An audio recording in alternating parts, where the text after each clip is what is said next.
जय मसीह की। इस वक्त के लिए हम परमेश्वर का धन्यवाद करते हैं। ये वक्त है परमेश्वर की स्तुति करने का। आइए हम वर्शिप टीम का स्वागत करें।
गाऊं मैं सुबह शाम।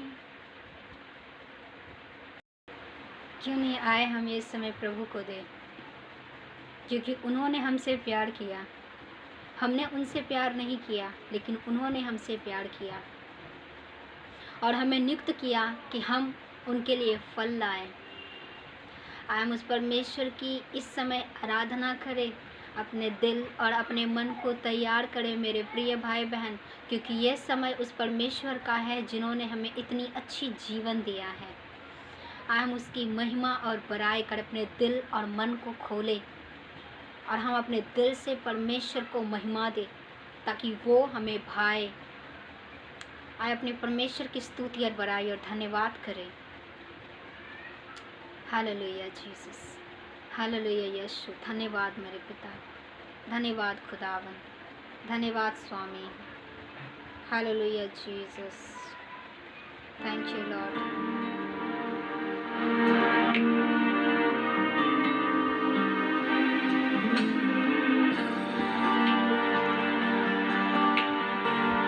अपने दिल से परमेश्वर को पुकारे, अपने दिल और मन को तैयार करें।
जीवन में आप काम करो, मेरे लाइफ में आप काम करो, मेरी जिंदगी की हर बातों में प्रभु आपकी योजना, आपकी इच्छा पूरी हो।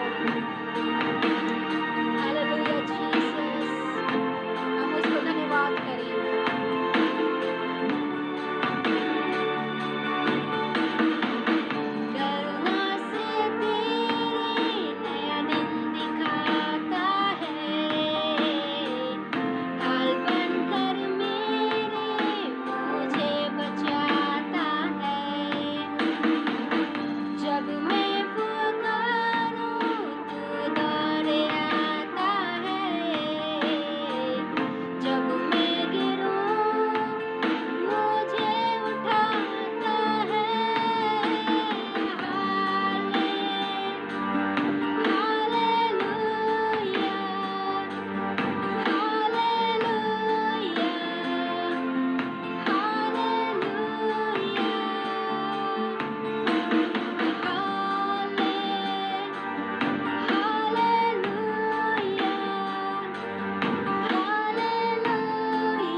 उसके जैसा कोई नहीं, उसके तरह कोई नहीं जो हमारे लाइफ में काम करे।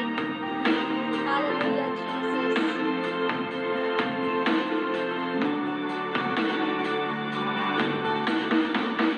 सारे जहां में तुझसा कोई नहीं, तुझको छोड़ कोई प्रभु है ही नहीं। घुटने में टेकूं बस तेरे सामने,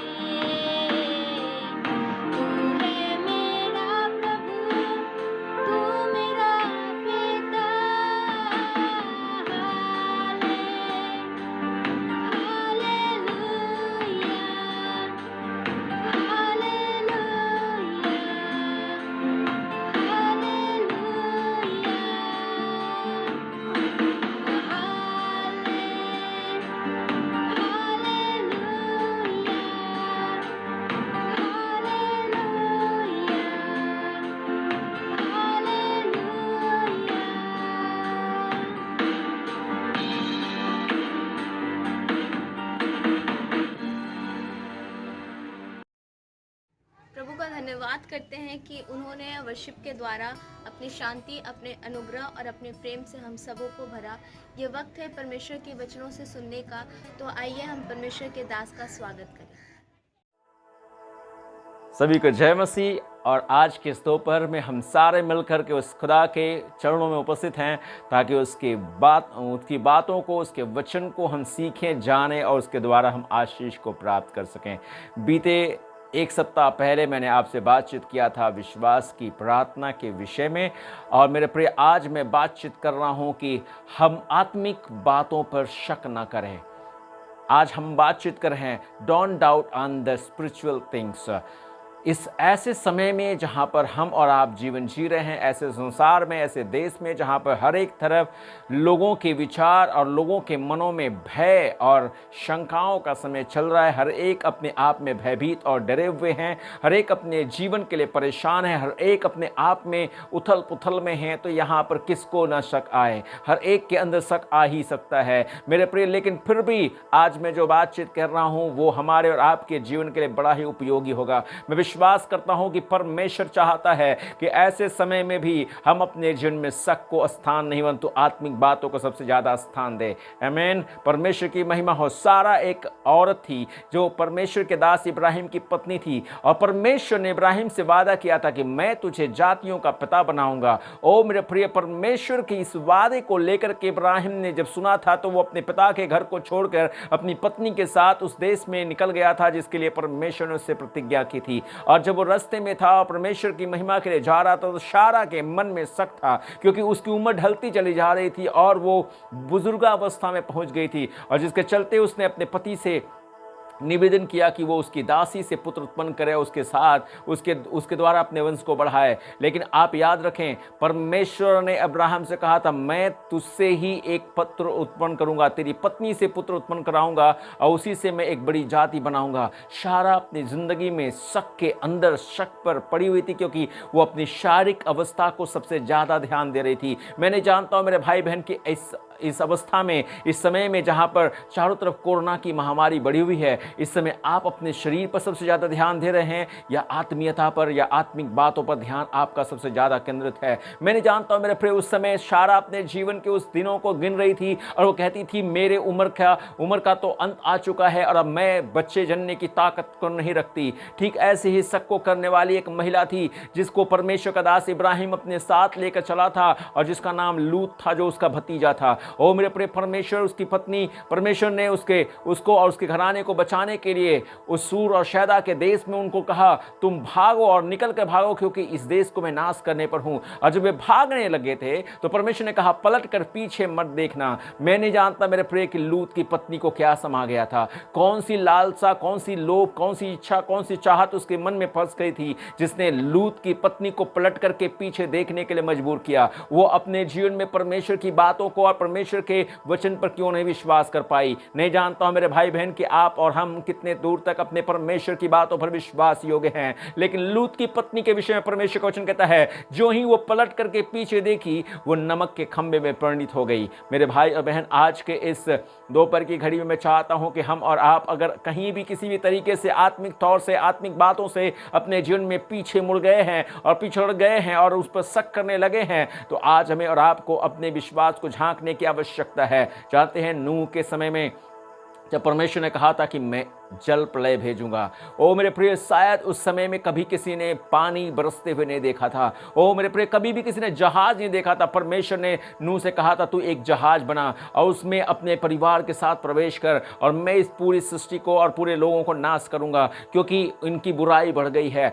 लोगों के अंदर पता नहीं इस प्रकार का भावना और इस प्रकार की बातें आई होंगी, अरे नूह तो पागल हो गया है, इसका दिमाग खराब हो गया है। शायद हो सकता है कि आप में से कुछ लोग हैं जो आत्मिकता में अपने आप को बनाए हुए हैं और आपको देखने वाले लोग आपको कहते हैं अरे ये तो पागल हो गया है, इसका दिमाग खराब हो गया, कहाँ कुछ होने वाला है, कुछ नहीं घटने वाला है, कुछ नहीं होने वाला, सब कुछ ठीक ठाक है। ओ जैसे सब लोग जी रहे हैं वैसे हम जी रहे हैं, क्या फर्क पड़ता है। लेकिन मेरे प्रिय, परमेश्वर का वचन बताता है नूह ने अपने जीवन में अपने बच्चों के साथ मिलकर के उस जहाज की तैयारी की जिसको परमेश्वर ने आदेश दिया था। मेरे भाई बहन, मैं नहीं जानता हूं कि आत्मिक बातों पर हम शक कर रहे हैं या आत्मिक बातों पर हम विश्वास कर रहे हैं। इन दिनों में क्या करने की आवश्यकता है वो तो हमारे हमारी आंखों के सामने है, और जब ये आंखों के सामने है तो क्यों नहीं हम अपने आप को तैयार करें उस समय के लिए जो परमेश्वर हमसे और आपसे चाहता है। परमेश्वर का वचन बताता है नूह के जमाने के लोगों ने नूह की बातों पर विश्वास नहीं किया, और जब अंत आया परमेश्वर ने 40 दिन और 40 रात जब बारिश भेजी,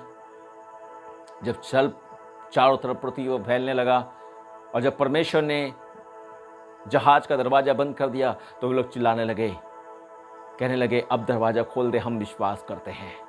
कैसा अनोखा विषय है मेरे प्रिय। शक हमारे जीवन के लिए कितना घातक हो सकता है। आत्मिक बातों पर शक करना कितना कमजोरी का विषय बन सकता है, कितना हमें और आपको नीचे कर सकता है, और कब उस समय हमारे लिए पछताने से हमारे लिए हाथ में कुछ भी नहीं आ सकता है। जानते हैं थोमा के विषय में बाइबल बताती है कि प्रभु यीशु मसीह के जी उठने पर उसे शक था, और तब प्रभु यीशु मसीह ने कहा धन्य है वे जो बिना देखे मुझ पर विश्वास करते हैं। मेरे प्रिय, कैसा अनोखा विषय है। आज हमें और आपको शक में रहने की आवश्यकता नहीं है। शक हमें हमेशा कमजोर बनाता है। जो शक करते हैं उनका चरित्र विचलन से भरा हुआ होता है। वे हर समय इधर उधर डवाडोल तारे के समान होते हैं। शक उन्हें विवश बना देता है, जिसके चलते वे सही निर्णय भी नहीं ले सकते। और इसीलिए याकूब की पुस्तक उसका 1 अध्याय उसके 7 से लेकर 8 पद में परमेश्वर का वचन कहता है, याकूब की पुस्तक 1 अध्याय 7 से लेकर 8 पद मैं आपके लिए पढ़ूं। उसमें लिखा हुआ है, ऐसा मनुष्य न समझे कि मुझे प्रभु से कुछ मिलेगा। वह व्यक्ति दुश्चित्ता और अपनी सारी बातों में चंचल है। वो स्थिर नहीं है क्योंकि उसके अंदर शक है, और शक सभी के लिए, चाहे वो विश्वासी हो या अविश्वासी हो, सबके लिए साधारण बात है, जिसके कारण वे इस प्रकार का सवाल अपने जीवन में करते हैं। इस प्रकार की बातों को कहते हैं, क्या सच में बाइबल सही है? सवाल इस प्रकार से करते हैं। प्रार्थना का उत्तर जब नहीं मिलता तो वे पूछते हैं क्या सच में परमेश्वर है भी कि नहीं है। कभी कभी लोग इस प्रकार के सवाल को करते हैं, क्या परमेश्वर प्रार्थनाओं का उत्तर देता है? फिर और सवाल कहते हैं, क्या सच में प्रभु ने मेरा उद्धार किया है या मेरा उद्धार हुआ है कि नहीं? कुछ और इस प्रकार से सवाल करते हैं, क्या मुझ में परमेश्वर की आत्मा, पवित्र आत्मा वास करती है कि नहीं? शक उनको इस प्रकार से मजबूर कर देता है, और सवाल और करते हैं, क्या मैं परमेश्वर के द्वारा चुना गया हूं? क्या मैं परमेश्वर के द्वारा बुलाया गया हूं? क्या मुझ में भी परमेश्वर कुछ इच्छा रखता है, या परमेश्वर मुझे इस्तेमाल करेगा? ये सारे सवाल उनके द्वारा उठाए जाते हैं जो पाप की और स्वेच्छा की दशा में अपने जीवन में पड़े होते हैं, क्योंकि वे उनसे बाहर निकलने से डरते हैं तथा दोनों ही को खुश करने की कोशिश में लगे रहते हैं। इस प्रकार के सवालों से अपने परमेश्वर तथा उसकी शक्ति को वे छोटा बनाते हैं।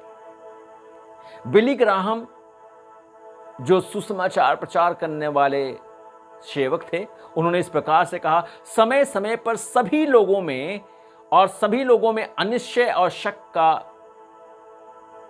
दौर आता है। जैसे कि इज़राइल लोग शक और अनिश्चयता के कारण भ्रष्ट हो चुके थे। बाइबल बताती है जब उन्होंने अपने जीवन में शक किया और बार बार उनके अंदर शक आता था, और जिसने उन्हें अपने परमेश्वर के प्रकोप का सामना करने के लिए मजबूर किया। निर्गमन की पुस्तक उसके 32 अध्याय उसके 8वें पद को हम देखने की कोशिश करें। निर्गमन की पुस्तक 32 अध्याय उसके 8 पद, और परमेश्वर का वचन कहता है, और जिस मार्ग पर चलने की आज्ञा मैंने उनको दी थी उसको झटपट छोड़कर उन्होंने एक बछड़ा ढालकर बना लिया, फिर उसको दंडवत किया और उसके लिए बलिदान भी चढ़ाया, और यह कहा, हे इज़राइलियों, तुम्हारा ईश्वर जो तुम्हें मिस्र देश से छुड़ा लाया है वह यही है। कैसा अनोखा विषय है। शक इंसान की जिंदगी के हकीकत को उसके जीवन से परे ले जाता है, उसको उसके सत्य से अलग कर देता है। जानते हैं पहचान की घटी हमेशा हमें शक ले आती है। एक इंसान को अगर हम सही तरह से नहीं पहचानते हैं तो हमें शक आएगा, लेकिन शक का उल्टा शब्द जो है, या शक का विलोम शब्द जो है, वह विश्वास है, जिसके विषय में याकूब की पुस्तक 1 अध्याय उसके 5 और 6 पद में याकूब 1 अध्याय 5 और 6 पद में बाइबल इस प्रकार से बताती है, पर यदि तुम में से किसी को बुद्धि की घटी हो तो परमेश्वर से मांगे, जो बिना उलाहना दिए सबको उदारता से देता है और उसको दी जाएगी। पर विश्वास से मांगे। पर कैसे मांगे? विश्वास से मांगे और कुछ संदेह ना करे, क्योंकि संदेह करने वाला समुद्र की लहर के समान है, जो हवा से बहती और उछलती है। मेरे भाई और बहन, आज इस समय में हमें और आपको आज मौका मिला है कि हम परमेश्वर की आत्मिक बातों को अपने जीवन में विश्वास के रूप में लें, क्योंकि परमेश्वर का यह वचन बोलता है कि जो कोई भी अपने अंदर शक करता है वो यह ना समझे कि उसे परमेश्वर से कुछ मिलेगा, लेकिन जो विश्वास करके मांगता है उसे परमेश्वर प्रदान करता है। हालेलुया। जान रखिए, इस बात को ध्यानपूर्वक अपने दिल में, अपने मन में बसा लीजिए। हमारा विश्वास शैतान पर एक बहुत बड़ा आघात पहुंचाता है, शैतान पर धक्का मारता है। आपका यीशु मसीह पर विश्वास करना शैतान के लिए भय का कारण है। आप जो यीशु मसीह पर विश्वास करते हैं, शैतान इससे डरता है। अपने विश्वास का अभ्यास कीजिए, अपने विश्वास को टूटने मत दीजिए, अपने विश्वास को कमजोर मत पड़ने दीजिए, परंतु इसकी धरोहर को पकड़े रहिए। मेरे भाई बहन, आपके विश्वास के कारण ही आपके लोगों में उद्धार आ सकता है। आपके जीवन में परमेश्वर आपको अपनी महिमा के लिए इस्तेमाल कर सकता है। शैतान हमेशा हम में संदेह पैदा करता है। वो चोर है, वो हत्यारा है, वो झूठा है। वो बार बार हमारे अंदर ऐसी सोच को लाएगा और बार बार आपके अंदर इन बातों को डालेगा कि तू चुना हुआ नहीं है, तुझे परमेश्वर ने नहीं बुलाया, तेरे अंदर कोई योग्यता नहीं है, तू किसी प्रकार से इस्तेमाल किए जाने के लायक नहीं है, तेरे अंदर वो खूबियां नहीं है, तू किसी प्रकार से अपने जीवन में कभी भी इस बात से उबर नहीं सकता, निकल नहीं सकता, तू जिस पाप में पड़ा हुआ है उसमें से निकलने के लिए तेरे पास कोई क्षमता नहीं है। मेरे भाई और बहन, मैं आपको बताऊं, आपके पास एक ऐसा क्षमताशील परमेश्वर है जो आपको इन सारी बातों से निकाल सकता है और निकालेगा। बस आपको विश्वास करके उसके पास जाने की आवश्यकता है। शैतान सिर्फ हमारे अंदर संदेह पैदा करता है। जानते हैं, उसने उत्पत्ति की पुस्तक उसके 3 अध्याय को जब हम देखते हैं, उसके पहले पद में परमेश्वर का वचन बताता है, उसमें लिखा, यहोवा परमेश्वर ने जितने बनैल पशु बनाए थे उन सब में सर्प धूर्त था। उसने स्त्री से कहा, क्या सच है कि परमेश्वर ने कहा तुम इस वाटिका के वृक्ष का फल ना खाना? उसने क्या कहा? सच है। क्या सच है कि परमेश्वर ने कहा कि तुम वाटिका के किसी वृक्ष का फल ना खाना? उसने शक पैदा किया, उसने संदेह पैदा किया। और जानते हैं क्या हुआ? इसके इस कहे गए शब्द ने स्त्री के मन को भरमाया। मेरे भाई और बहन, आज हमारे जीवन में जो बातें परमेश्वर ने कही हैं, उसमें से कोई भी बिना पूरा हुए और बिना हुए टल नहीं सकती। उसका वचन सदा का वचन है, उसका वचन चिरस्थायी वचन है, और उस वचन पर हमें विश्वास करना हमारे लिए सबसे बड़ी आशीष का कारण है। यही वो कारण है जिसके चलते हम आत्मिक अज्ञानता या अनाज्ञाकारिता या बीमारी या निराशा इत्यादि का सामना करते हैं। कौन सा विषय? जो हमारे अंदर संदेह आता है, जिसके चलते हम अनाज्ञाकारी हो जाते हैं, जिसके चलते हमारे अंदर निराशा आती है, हमारे अंदर बीमारियां आती हैं, इत्यादि अनेक प्रकार की चीज़ें हमारे जीवन में आती हैं। लेकिन हमें और आपको इससे निकलना है, हमें और आपको इससे बाहर आने की आवश्यकता है। अभी भी हमारा परमेश्वर हमसे कहता है, यदि तुम अपने अपराधों को मान लो तो वह तुम्हारे अपराधों और पापों से क्षमा करने में विश्वास योग्य और धर्मी है। हालेलुया। वो कहता है हमसे कि संसार के सदृश ना बनो, लेकिन तुम्हारे मन के नए हो जाने से तुम्हारा चाल चलन भी क्या होता जाए? बदलता जाए। हे प्रिय भाई बहन, आओ हम ऐसे समय में, ऐसे दौर में अपने परमेश्वर के सामने उसके वचनों को, उसकी बातों को अपने जीवन का आधार बनाएं। मैं चाहता हूं कि आप समझदारी का परिचय दें। जब चहु ओर लोग संदेहात्मक स्थिति में हैं, जब लोग अपने आप में इधर उधर भटकने के विषय में सोच रहे हैं, क्यों नहीं हमारा और आपका विश्वास उस परमेश्वर पर टिकने पर हो जाए? क्यों नहीं हम और आप उसको खोजने वाले बन जाएं? क्यों नहीं हम और आप एक ऐसा विश्वासी जीवन, एक ऐसा विश्वास प्रकट करें कि हमारे घराने के लोग हमारे विश्वास को देख करके उस परमेश्वर को पसंद कर लें, उसके पास चले आए। आमीन, हालेलुया। जानते हैं हमें और आपको क्या करना है? विशेषतः एक काम करने की आवश्यकता है। ऐसे समय में हमें और आपको करना है क्या? नंबर 1, पहली बात जो करना है, परमेश्वर के वचन को समझने के लिए हम सामर्थी बने।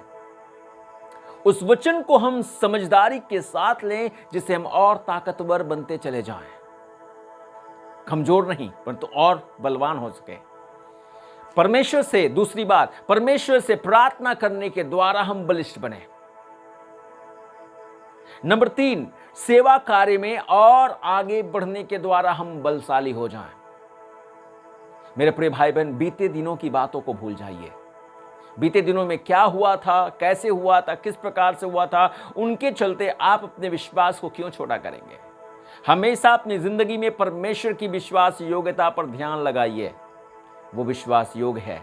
उसने माँ की कोख से लेकर अब तक हमें और आपको संभाले रखा है, आगे भी वो संभाले रखेगा। वो हमारी रक्षा और रखवाली करेगा, वो हमारे साथ साथ रहेगा, वो हमारी अगुवाई करेगा, वो हमारे और आपकी ज़िंदगी को कभी भी मरहूम नहीं होने देगा, परंतु वो हमें ऊंचाई पर लेकर चलेगा। उसके हाथ में हमारी ज़िंदगी है। उसने हमें अपने महिमा के लिए रचा है।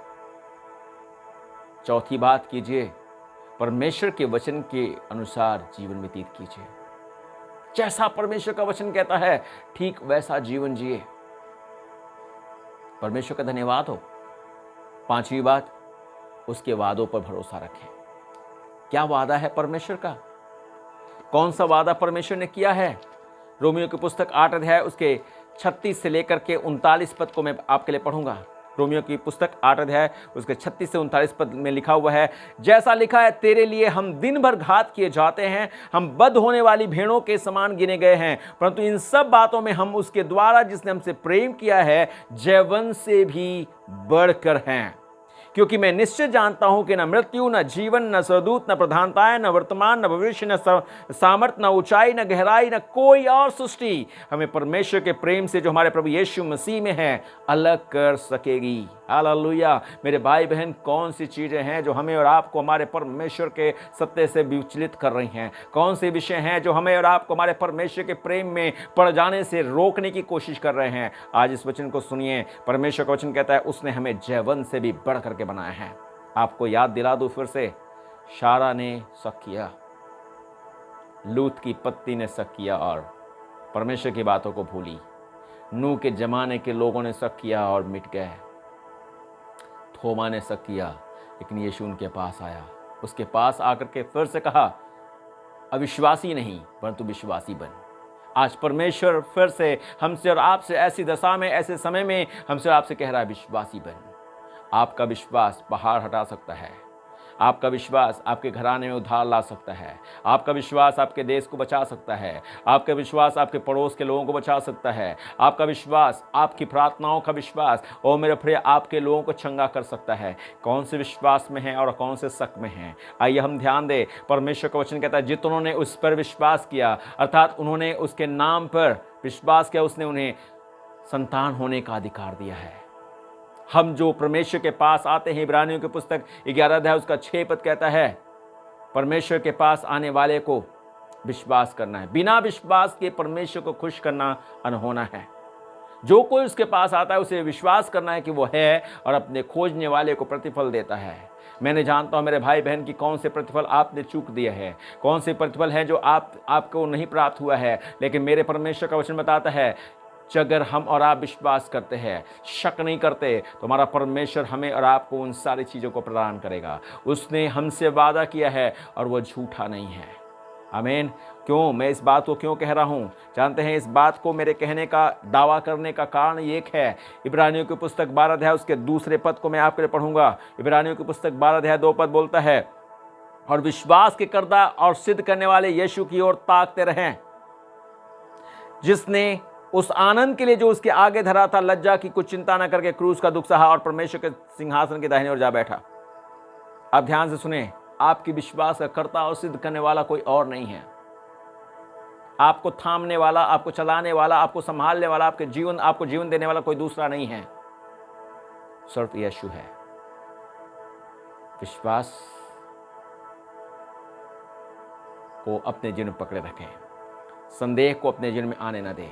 अगर आपका मन टूट गया है भाई बहन, अगर आप अपने अंदर ऐसे संदेही बातों में पड़ गए हैं, तो मैं आपसे चाहता हूँ कि आज इस समय में अपने आप को उस परमेश्वर के सामने ले आए। कैसे क्या होगा, किस प्रकार से होगा, मेरे प्रिय, मैं विश्वास करता हूँ कि हमारा परमेश्वर इसको हमसे अच्छा जानता है और वो जानता है कैसे क्या होने पर है। अगर आज आप कह रहे हैं परमेश्वर मैं शारा के समान हो गया था, मैं लूत के पत्नी के समान बन रहा था या बन रही थी, मैं नूह के ज़माने के लोगों के समान बन गया था, ढिठाई मेरे जीवन में आ गई थी, मैं भूल गया था कि सत्य क्या है, मैं थोमा के समान अपने जीवन में इस बात को सोच रहा था कि पता नहीं सच में ऐसी कुछ घटना घट सकती है कि नहीं। मेरे प्रिय, आप लौट आइए। अगर आप असमंजस में हैं, अभी भी संदेह की बातें आपके जीवन को पकड़ी हुई हैं, अभी भी आपके अंदर सवाल उठ रहे हैं, आप एक बार फिर से उस परमेश्वर के पास आ जाइए, उसके पास आ जाइए और वो अपने वादे के अनुसार आपके लिए करेगा। आइए अपनी आंखों को बंद करें। स्वर्ग और पृथ्वी के जीवित मालिक प्रभु यीशु नासरी, हम आपके नाम का धन्यवाद करते हैं और आज इस समय में आपके नाम से विनती करते हैं, जितनों ने इस वचन को सुना है प्रभु, अगर कहीं भी इनका विश्वास हिल गया है, कहीं भी इनके विश्वास में पिता परमेश्वर कमी आ गई है, तो प्रभु हम आपके नाम से प्रार्थना करते हैं, पिताजी आप इन हर एक पर अपना लहू लगा दीजिए, होने दीजिए खुदा बाप, ताकि आज पिता परमेश्वर भी लौट रहे हैं आपके पास, तो पिता परमेश्वर आप में पूरी तौर से विश्वास के साथ लौटें, ताकि फिर से दोबारा इन्हें पिता परमेश्वर भटकने की आवश्यकता नहीं पड़े, ये जीवन प्राप्त हो सकें और दूसरों के लिए जीवन के कारण हो। मेरे सामर्थ्य परमेश्वर अनुग्रह कीजिए, इनसे जो आपने कहा है और जो वादे आपने किए हैं उस पर एतबार इनके अंदर आ जाए। प्रभु अपनी पवित्र आत्मा के द्वारा अपने बच्चों को संभालिए, ऐसी दुर्दशा की घड़ी में, ऐसे ही मौत के बवंडर के समय में पिता परमेश्वर आपके लोगों का विश्वास और दृढ़ हो, और भी ये प्रार्थनाशील हो जाएं, और भी आपके वचन को पकड़ने वाले हो जाएं, और भी आपके वादों को एतबार करें मेरे सामर्थ्य परमेश्वर, और आपकी इच्छा के अनुसार पवित्र आत्मा के चलाए चलने वाले हो सके। अंधकार की कोई बात इन्हें तोड़ न दे पिता परमेश्वर। ऐसे समय में जब चहु ओर धुंधलका सा दिखाई दे रहा है, चहु ओर मेरे पिता परमेश्वर कुछ भी नहीं समझ में आ रहा, ओ खुदा अपने बच्चों के हाथ को तू थाम ले, अपनी महिमा के लिए ले चल। ओ खुदा धन्यवाद करते हैं दाऊद के लिए, जिसने अपने जीवन में कभी शक नहीं किया प्रभु जी। ऐसे समय में जीवित परमेश्वर जब उसके चहु ओर से पिता परमेश्वर इजराइल जाति खुदा बाप फलिस्तियों के द्वारा घिर गई थी, और जीवित परमेश्वर जब उसमें से एक व्यक्ति आकर इजराइलियों को ललकारता था, सारे भागते थे, जो रोज लड़ने वाले थे वो भागते थे प्रभु, लेकिन इस बालक ने जिसके गालों पर लालियां झलकती थी, उसने कहा होता कौन है ये फलिस्ती गोलियत जो परमेश्वर की सेना को, जीवित परमेश्वर की सेना को ललकारे। धन्यवाद परमेश्वर ऐसे जवान के लिए जिसने अपनी जिंदगी में तुझे इतनी करीबी से पहचाना था, उसमें संदेह नहीं था। और मेरे खुदा बाप मेरे पिता परमेश्वर शाऊल के कहने के बावजूद भी मेरे सामर्थ्य परमेश्वर उन हथियार, उन सारे ढाल, उन सारी चीजों को नहीं पहन करके उसने कहा मैं इसी सामर्थ से जाऊंगा और मेरा परमेश्वर मुझे विजयी बनाएगा। मेरे खुदा ऐसा ही विश्वास अपने बच्चों में दे दे, ऐसी ही लगन इनके अंदर दे दे। मेरे जीवित परमेश्वर इस सामने आई हुई इस महामारी पर जय प्राप्त करने की ताकत में दे। मेरे पिता परमेश्वर तेरे नाम से खड़े होकर ललकारे और जीवित परमेश्वर आपकी सामर्थ से खुदा बाप विजयी हों। मेरे सामर्थ्य प्रभु सब कुछ हो सकता है संभव सिर्फ विश्वास के द्वारा। आप मदद कीजिए, हर एक को विश्वास दीजिए, हर एक को संभालिए, और ऐसे समय पिता परमेश्वर हमें उत्तर देकर अपनी महिमा लीजिए। जब हम विश्वास के साथ आपके पास आएँ प्रभु, आप उत्तर देकर सम्मानित कीजिए। इनमें से जितने पढ़ने वाले हैं, जितने अपने जीवन में खुदा बाप किसी काम की तलाश में हैं, जितनी नौकरियों की तलाश में हैं, और ऐसे समय में जब पिता परमेश्वर चहु और बंदी का विषय चल रहा है, प्रभु अपने लोगों के साथ होइए।